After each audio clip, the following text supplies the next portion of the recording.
Hey guys, in this video, I'm going to show you how to get the Tariv Cloth Boots in Crimson Desert. First things first, head to this side of the map.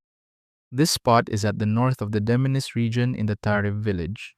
If you don't have this part of the map unlocked yet, zoom out your map until the size of the word Deminis is this large, then draw a line from the middle of the letter M and E until you reach the top.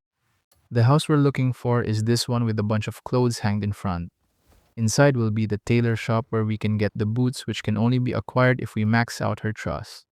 We have a video in the channel on how to max out vendor's trust, so please check it out. Once we have her trust maxed out, she will then sell the boots. At first, this boots appears like it's nothing special with 13 attack, 3 defense, and a level 2 movement speed. But it's actually the best boots in the game in terms of movement speed since it's the only one that goes up to level 3 when maxed out. It's incredibly helpful with traversal and movement during fights for repositioning. So if you're looking for gear to increase your movement speed stat, then getting these boots should be your priority. And that is how to get the Tariv Cloth Boots in Crimson Desert.